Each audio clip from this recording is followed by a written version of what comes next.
সুপ্রভাত। কেমন আছেন সবাই? সুতপার গৃহকোণে আপনাদের সকলকে স্বাগত জানাই। দিন 10 হলো আমরা এক নতুন পরিবেশে এসেছি। জীবনে এসেছে এক আমূল পরিবর্তন। এর আগে আমরা যে পরিবেশে ছিলাম সেই তুলনায় এই ফ্ল্যাট বাড়ির চারপাশ অনেকটাই অচেনা। রাস্তাঘাট অচেনা, গাছপালা অচেনা, আরও অনেক কিছু। দীর্ঘদিনের চেনা ও অভ্যস্ত এক জীবন ছেড়ে হঠাৎ এক অচেনা অনভ্যস্ত জীবনে নিজের মনকে এই পরিবর্তনের মুখোমুখি দাঁড় করানো কিন্তু খুব সহজ কাজ নয়, জানেন। কিন্তু চেষ্টা করলে সব কঠিনই সহজ করা যায়। চলুন আজ এই সম্পর্কে সারাদিনের কাজের ফাঁকে ফাঁকে নিজের অনুভূতিগুলো ভাগ করে নেব আপনাদের সাথে। সকালের খাবার খেয়ে মাম্মার পড়া প্রায় শেষ। এদিকে মিস্ত্রি দাদারা এসেছেন, কিছু কাজ বাকি আছে তাদের। তারপর চলছে মাম্মার খেলার ঝাড়াই বাছাই। টুকটুক করে এগিয়ে চলছে আমার ঘর গোছানোর কাজ। কিন্তু তারও আগে প্রয়োজন মন গোছানো। মন যদি অগোছালো থাকে, বিক্ষিপ্ত থাকে, আমি বা আপনি নতুন পরিবেশ, নতুন পরিস্থিতি, নতুন কিছু পরিবর্তনকে স্বাগত জানাবো কী করে? সকালের খাবার খেয়ে বাজার থেকে আনা ফলগুলো সব ধুয়ে দিয়েছি। একটুখানি খেয়াল করলেই দেখা যাবে কী শাস্ত্র বা কী বিজ্ঞান, পরিবর্তন তো সর্বত্রই, সমানভাবে কালের নিয়মে বহমান। জীবন তত তাড়াতাড়ি সহজ হবে যত তাড়াতাড়ি আমি বা আপনি এই পরিবর্তনকে মেনে নিতে পারবো। জীবনে যখন এরকম রূপান্তর আসে, সেটা আমাদের অনেক কিছু নতুন শেখার সুযোগ করে দেয়। মিস্ত্রি দাদাদের একটু চা দিয়ে আসি।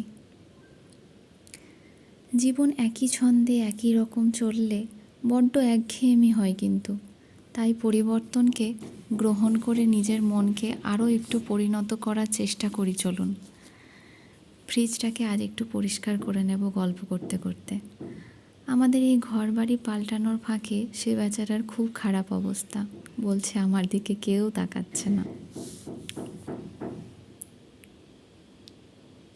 ফ্রিজ পরিষ্কার করার জন্য আমি নিয়ে নেব 2 চামচ মতো টুথপেস্ট, জলে ঘুলে, আর টুথব্রাশ। না, নিজের দাঁত মাজবো বলে নয়, আজ মাজবো ফ্রিজকে। নতুন সব কিছুর মাঝে পুরানোকে অবহেলা করলে তো চলবে না, বলুন। তাকেও একটু যত্ন করি, যদি ভালো থাকে। দুপুরের মেনুতে আজ খুব সিম্পল রান্না আছে, আলু দিয়ে ডিম ঝোল। ততক্ষণে ফ্রিজটা ভিজে যাবে, নোংরাটা তাড়াতাড়ি পরিষ্কার হবে। এদিকে ততক্ষণে আমার রান্নাটা হয়ে যাবে। ওদিকে আপনাদের জন্য একটা জিনিস দেখাবো, চলুন।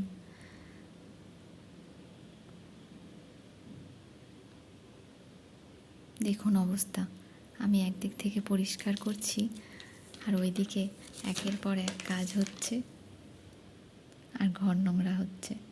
যাই হোক, আবার পরিষ্কার করে নেব। তো আমরা যেই বিষয়ে কথা বলছিলাম, আচ্ছা ভেবে দেখুন তো, একটা স্মুথ লাইন মানে একটা সমান সরল রেখা, সে তো মৃত্যু।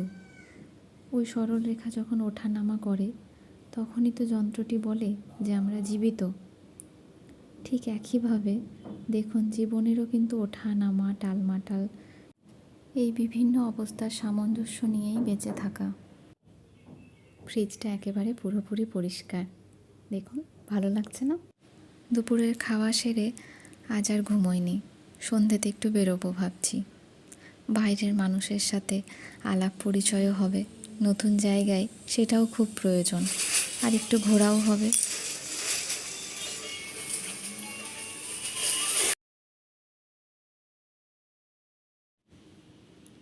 কেনাকাটা প্রায় শেষের দিকে, বাড়ি ফিরে যাব। তবে তার আগে একটু ফুলের কাছে যাব।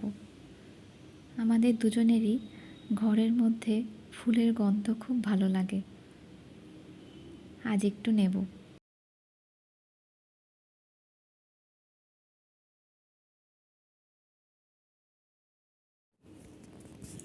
এই যে বাড়ি এসে গেছি, এই যে ফুল, আর এই যে ফ্রিজের কভার।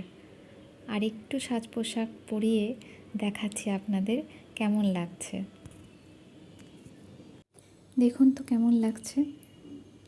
কভারটা ভালো হয়েছে, অনেকটা পরিষ্কার হয়েছে না আগের থেকে। আপনারা যারা আমার ভিডিও দেখছেন তাদের অসংখ্য ধন্যবাদ। আমার সঙ্গে থাকবেন আর চ্যানেলটিকে সাবস্ক্রাইব করবেন। আর ভালো লাগলে অবশ্যই আমাকে কমেন্ট করে জানাবেন। দেখি ওরা রাতে কি খাবে জিজ্ঞেস করি। আজ রাতের খাবারটা একটু তাড়াতাড়ি সারতে হবে।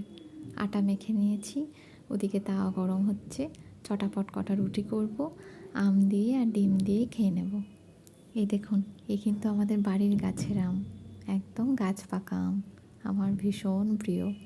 একে দেখে একটা কথাই মনে পড়ছে, অপূর্ব এক স্বপ্ন সম লাগিতেছিল চক্ষে মম, কি বিচিত্র শোভা তোমার, কি বিচিত্র সাজ, আমি মনে ভাবিতেছিলাম এ কোন মহারাজ।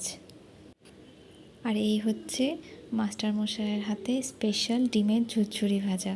খেয়ে ঘুমিয়ে পড়ি, কাল আবার সকাল সকাল রান্নার যুদ্ধ শুরু হবে। অনেকটা গরমে ছুটি কাটানোর পর নতুন পরিবেশে, নতুনভাবে, নতুন ছন্দে উঠে দাঁড়াতে হবে আমাকে। ছকে বাঁধা রুটিনে ফিরতে হবে যে। চলুন আজ তবে এটুকুই। দেখা হবে পরের কোনো ভ্লগে নতুন কোনো বিষয় নিয়ে। ভালো থাকবেন, ভালো রাখবেন।